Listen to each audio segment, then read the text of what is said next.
Kembali di Metro Siang, pemirsa, pemerintah merilis paket deregulasi tahap pertama yang ditujukan untuk memperkuat ketahanan ekonomi nasional di tengah ketidakpastian global. Melalui paket ini, pemerintah melonggarkan atau merelaksasi kebijakan impor terhadap 10 komoditas dan untuk mempermudah perizinan usaha waralaba di dalam negeri. Lalu apa aturan yang dideregulasi? Kita lihat ke slide berikutnya, pemirsa. Yaitu aturan tentang kebijakan dan pengaturan impor sebelumnya itu tercantum dalam Peraturan Menteri Perdagangan atau Permendak nomor 36 tahun 2023 junto Permendak nomor 8 tahun 2024 yang kemudian akhirnya dideregulasi atau direvisi melalui Permendak nomor 16 tahun 2025 tentang kebijakan dan pengaturan impor yang mengatur ketentuan umum. Nah, mengutip pernyataan dari Menko Perekonomian Erlangga Hartarto, kita ke slide berikutnya lagi pemirsa, bahwa proses penyusunan revisi ini telah dilakukan dengan menerima usulan dari kementerian lembaga, kemudian asosiasi, serta para stakeholder terkait. Nah, artinya bahwa Erlangga menegaskan sudah melibatkan semua pihak terkait dalam pembuatan kebijakan ini. Dan dilakukan juga regulatory impact analysis serta rapat kerja teknis pun Erlangga menekankan telah juga dilakukan.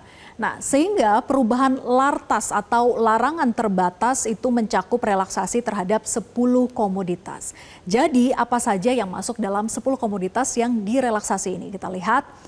Jadi yang pertama pemirsa yang masuk dalam prioritas deregulasi yaitu mulai dari produk kehutanan dengan ketentuan yaitu tidak ada lartas atau larangan terbatas. Nah, dicontohkan seperti kayu untuk kebutuhan industri atau bahan baku.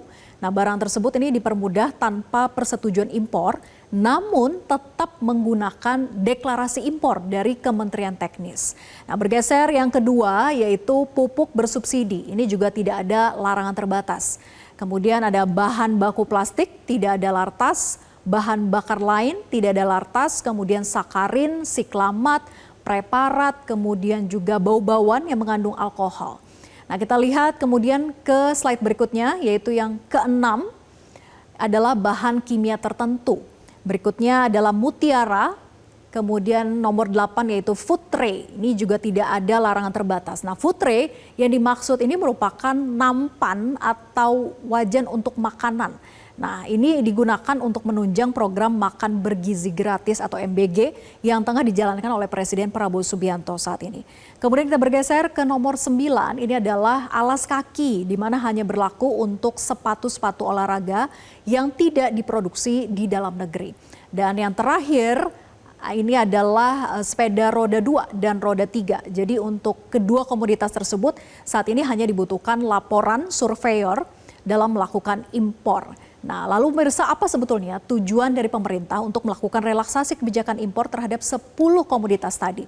Kita lihat yang pertama bahwa Menko Perekonomian Erlangga Hartarto itu menyampaikan kebijakan ini merupakan salah satu kebijakan deregulasi yang menindaklanjuti arahan langsung dari Presiden Prabowo Subianto, terutama untuk menghadapi ketidakpastian dan juga hal yang terjadi atau tidak bisa diperkirakan terkait dengan perkembangan perdagangan dan juga perekonomian dunia.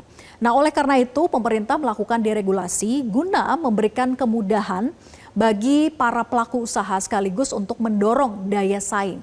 Nah, meningkatkan kemudian iklim usaha yang kondusif. Selain itu juga pemerintah ingin menciptakan ekosistem agar penciptaan lapangan pekerjaan itu dapat terus terbentuk. Nah, kemudian poin selanjutnya bahwa sektor padat karya itu akan terus didorong pemirsa agar bisa menarik terhadap investor. Dan yang terakhir ini adalah untuk menjaga investasi yang sudah ada saat ini agar tetap bisa terus berkontribusi terhadap pertumbuhan ekonomi nasional yang stabil. Nah, tentu saja di angka 5% yang sudah ditargetkan oleh pemerintah setiap tahunnya. Nah, pemirsa, tujuan relaksasi kebijakan impor ini baik tentunya, semoga implementasinya juga tepat dan mencapai dengan target yang diharapkan. Tentu kita harapkan bahwa relaksasi ini dapat mempermudah pelaku usaha dalam menjalankan kegiatan impor sehingga menciptakan iklim usaha yang lebih baik.